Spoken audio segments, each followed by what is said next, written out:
I'd like to introduce you to somebody named Jillian Lynn.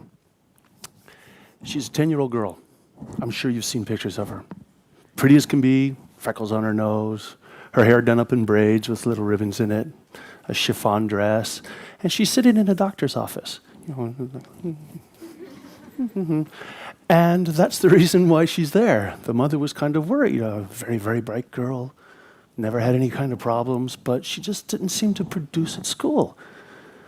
Kind of wandering, not paying attention, fidgeting all the time.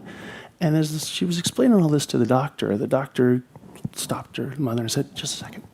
Jillian, dear, just wait a moment. I want to talk to Mommy outside." Turned on a radio to the music, and then he and the mother went outside, and they didn't close the door.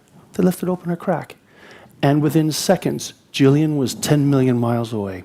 She was dancing in Cinderella's castle. She was jumping from star to star without rock. She was just gone with the music. And the doctor turned around and said, "It's music. It inspires her. It's what drives her. It connects." The truth of the matter is, she's hearing music even when it's not playing. So maybe you should think about, why not sticking her into a dance school or into a music school? Why not? The world is filled with people who see things the way they are, and they ask, why? But there are a few people who see things that don't exist, and they ask, why not? Marie Curie, Gandhi, Disney, Einstein, Nelson Mandela. They all saw something that wasn't there, and they asked, why not? This doctor, whose name is lost to history, asked why not put her into a dance school. Well, the mother did. Today, Jillian Lynn has choreographed or stage-produced 80 London stage performances, including the two most successful in history, Cats and Phantom of the Opera. She has choreographed more than 20 films, and she is, I think, the only woman ever to be proclaimed Commander of the British Empire and Dame of the British Empire. All because somebody asked, why not? And this why not is what gives us our imagination. Think about the times when you're kids. Go back, superhero powers, saving the world from whatever. This past summer, I've got a 5-year-old and a 6-year-old at home, and I introduced them to Star Wars and Godzilla. A double whammy. So now, when they jump up and down on the bed, they're not jumping up and down on the bed, they're flying with Luke Skywalker to shoot down Darth Vader and blow up the next Death Star, and then when they have to go and face Mega Godzilla, who's going to come in after them, and whether it's something as exotic as that or something as simple as playing doctor or playing house, they are building a world in which they know how to exist and how to thrive. And child psychologists tell us that there are benefits for this. When a child is playing make-believe or using their imagination at any age, they are learning reasoning. It might be symbolic, but it is still reasoning. They are learning how to think. They also learn empathy. When they have to fix the little Miss Polly dolly with a broken leg, and they are projecting upon them, a little doll, the feelings of want, love, and need that they have. And they also, when they're dealing with monsters under the bed, they are learning to overcome the unknown, things that frighten them, which leads to the most important element of all. Through their experiences, through their imagining, they are learning to have confidence in themselves. They are learning to have faith in their own abilities on how to bring any conditions that the world will give them. So what happens? How come as children we have superhuman powers, but as adults we don't seem to use them as much as we want? Well, let's think about it for a minute. Have any of you ever seen the phones from 120 years ago? It's a great big wooden box on a wall. You had to hand crank, and you had to lift the receiver off, and operator, Riverside, 223. Now it's a tiny little thing. Films, internet, applications, scientific notation calculator. I'm sure there's an application where you can make toast with the stuff. Cars, I'm a car guy. I mean, have you seen cars? Pictures of cars from 120 years ago? Hand crank up front, wooden spokes in the wheels, no doors, no roof, no glass. Today, some of these cars have more luxury than in my apartment. Now let's talk about schools. Have you seen pictures of schools from 120 years ago? All the students are in desks. They have their own desk. They're sitting in a row. They are not allowed to speak unless they raise their hands. They're all learning the same thing at the same time. They all have to be there at 8 until 4:30 with a half-hour lunch. They are only allowed time off in July and August. Public education was started in order to teach children how to become factory workers for the Industrial Revolution. And I dare say education has not advanced in terms of imagination as much as telephones and cars. Lest you think I'm making too much of a deal, let me ask you, does this apply to anybody you know? You live in a square building. You wake up in a square bed after sleeping on a square pillow. You walk to a bathroom and look in the square mirror. And then you sit down at a kitchen table, maybe square, and you eat a square box of cereal or a square carton of milk. And then you get into a square car or a square train, and then you go to another square building, where you go into a square elevator, and then you walk off that elevator into a square office, where you sit down on a square chair at a square table, where you turn on a square monitor, and you hit square keys all day long. It gets better. At the end of the day, you get back in that square elevator, back onto the square car, back to your square home, where you take square food, put it into a square microwave oven, heat it up, and then you watch square TV for the night. That is a definite lack of imagination. And it has two really frightening aspects. The first aspect, Harvard University produced a study in 2008 which showed a direct link to memory loss and lack of imagination. And another one, lack of imagination with food in our health. We now have the highest rates of cancer, diabetes, and heart disease ever. Ever. And it's all self-inflicted. You gotta wonder, what is it we can do? What is it that is stifling this imagination? I'll give you an example. If I were to ask anybody, male or female, to come up here and try this on, I will bet you 1 month of my salary, each and every one of you would come in with your right hand first, even left-handed people. You've been doing the same thing every day for many, many years. And I think I just broke my mic.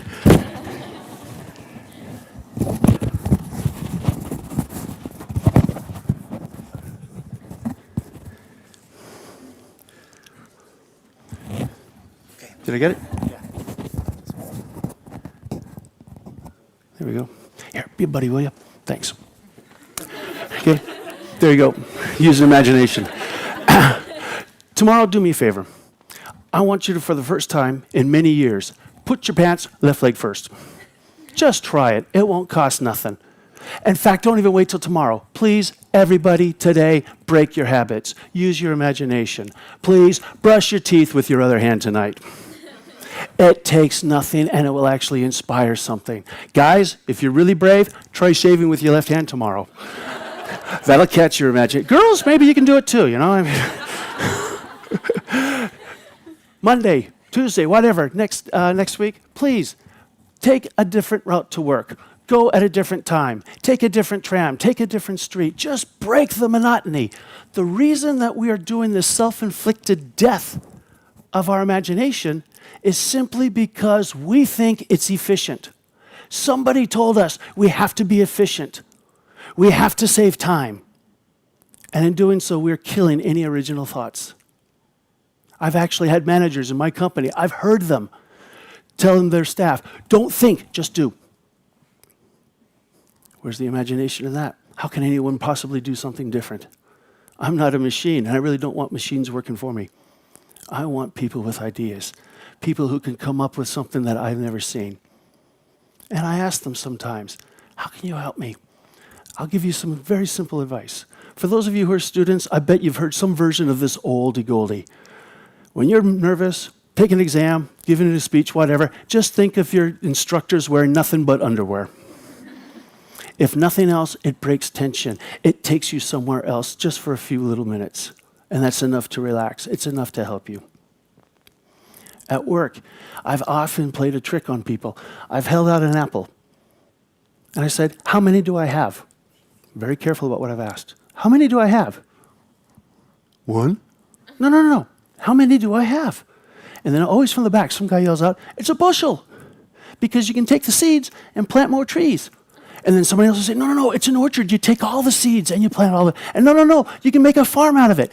You are now using imagination at work. For those of you who actually run budgets or have companies, can you imagine what would happen? Take your next year budget and multiply it by 10. No, forget that. Multiply it by 1,000. Take incredibly fantastic, ridiculous numbers. How would you get to those fantastic, ridiculous numbers? That's imagination. My question is, why not? Why not? Walt Disney asked why not. I don't think the man ever drew a picture or cartoon after 1927. And look what he ended up doing. He asked why not when it came to taking moving pictures and putting sound on them. Why not taking that sound and making it music and then having the pictures move to the music, like people dancing? Why not take these pictures and make them in color? Why not take glass plates and paint the background on glass? That way the characters would run between the trees, creating the world's first 3D films. Why not take a cartoon and make it last 90 minutes? Why not take nature, films of nature, put it into a script, put on music, and produce the world's first wildlife nature films? Why not take an idea of an amusement park, clean it up, have one section for adventure, have one section for fantasy, another section for space exploration, and make it clean? The man has completely changed the entire entertainment industry. Another man asked why not regarding the health disaster that we're facing. I will give you just one horror fact. The OECD produced a report last year that said 10% of all adults in the European Union have diabetes. That number is going to double before the year 2030, I beg your pardon. If that is accurate, that means 16 people in this room who don't have diabetes today are going to have it by the year 2030. I don't know which 16, but that's the number. Think about that. Every day for the remainder of your life, all because of bad diets and improperly prepared food, lack of imagination when we're cooking. A man named Philip Zepter said, why not take cooking art, but put it with the most fantastic technology available? We are going to create a system where you can cook food in its own natural juices. No water, no oil, just the food itself. Slow, low heat, and it never needs butter, never needs salt. Just whatever spices you like on it.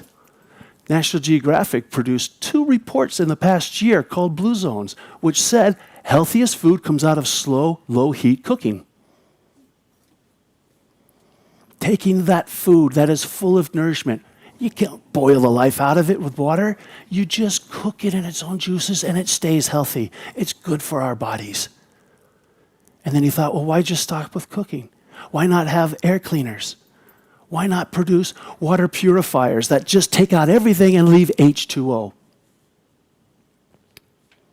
Finally, why not produce a light spectrum that will penetrate the body and heal the body from inside? Why not? Think about going back to the childhood.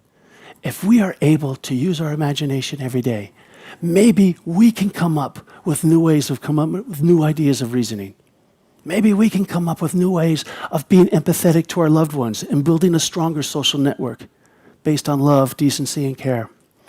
Maybe we can worry less about the things that we can't control. Maybe, just maybe, if we ask why not, we can learn a little bit more self-confidence in our own abilities, in our own essence.